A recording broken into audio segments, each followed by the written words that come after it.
perkataan iman yang berkuasa. Firman Tuhan berkata bahwa iman kita timbul dari pendengaran akan firman Tuhan.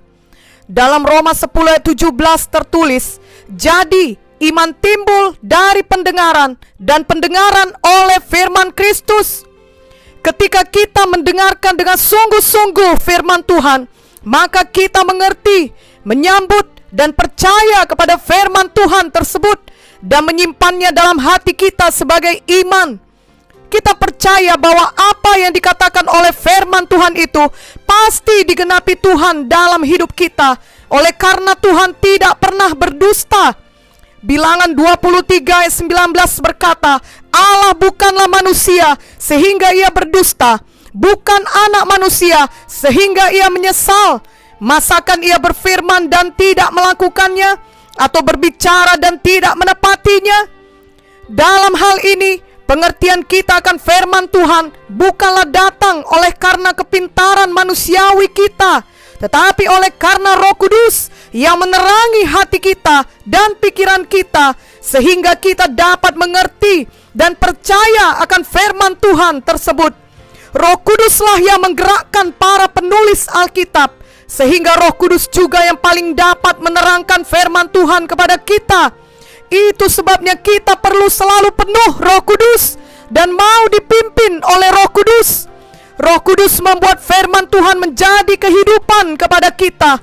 Kita berubah oleh karena kuasa firman Tuhan dan Roh Kudus yang bekerja dalam hati kita.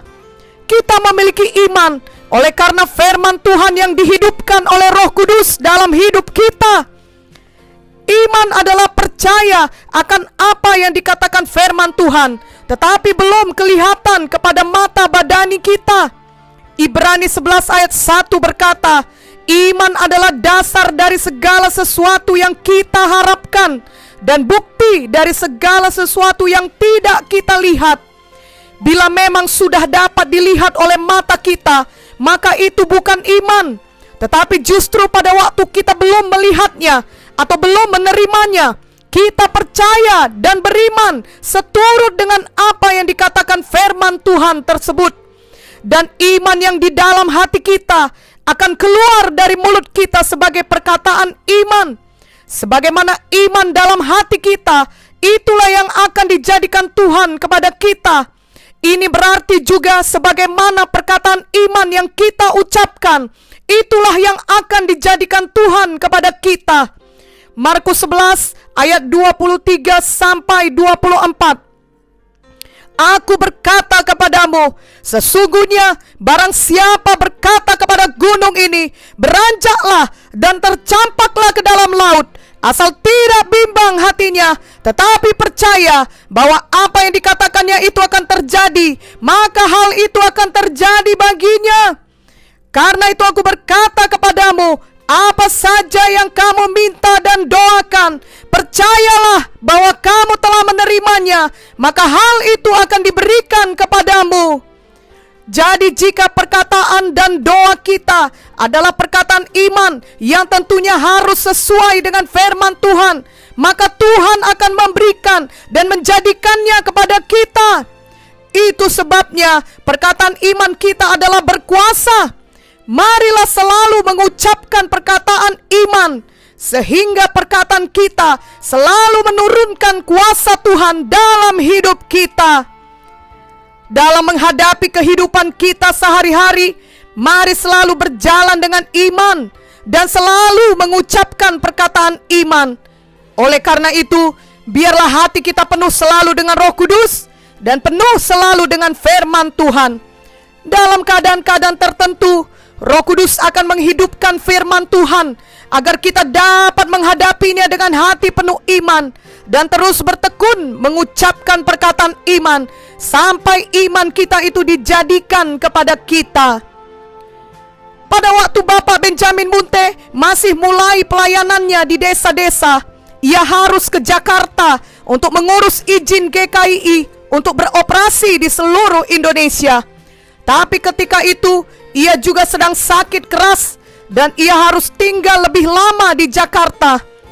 Pada waktu itu izin tersebut belum juga ia dapatkan. Walau ia sudah berusaha dengan yang terbaik, dan ia juga sedang berjuang dengan keadaannya yang masih sangat sakit. Suatu hari ia naik bus umum dengan dipapah oleh Ibu Munte untuk pemeriksaan laboratorium di Rumah Sakit Pertamina.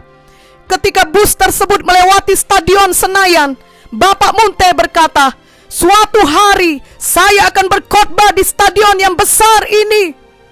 Walau ia sedang sakit, ia beriman untuk memberitakan Injil kepada banyak orang di stadion tersebut, dan ia mengucapkan perkataan imannya. Ibu Munte menyimpan perkataan itu dalam hatinya, walaupun saat itu kelihatannya sangat tidak mungkin sama sekali.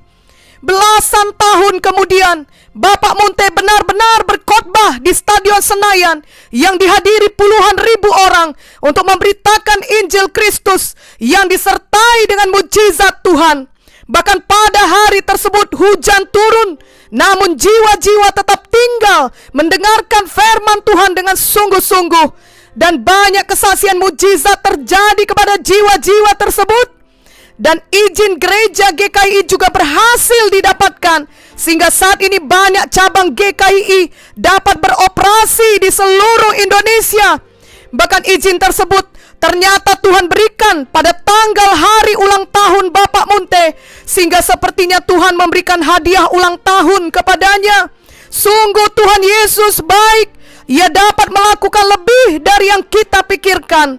Efesus 3 ayat 20 berkata, "Bagi Dialah yang dapat melakukan jauh lebih banyak daripada yang kita doakan atau pikirkan, seperti yang ternyata dari kuasa yang bekerja di dalam kita." Marilah kita belajar tetap mengatakan perkataan iman di tengah situasi sulit yang sedang kita hadapi, khususnya di tengah pandemi COVID-19 saat ini. Amsal 18 ayat 21 berkata, "Hidup dan mati dikuasai lidah. Siapa suka menggemakannya akan memakan buahnya." Kita mengingat kisah kesaksian Bapak Munte yang tetap mengucapkan perkataan iman walau ia harus berjuang mengurus izin gereja, dan juga ia sedang sakit sampai harus dipapah Ibu Munte. Perkataan iman Bapak Munte tersebut kemudian menjadi kenyataan pada waktunya Tuhan.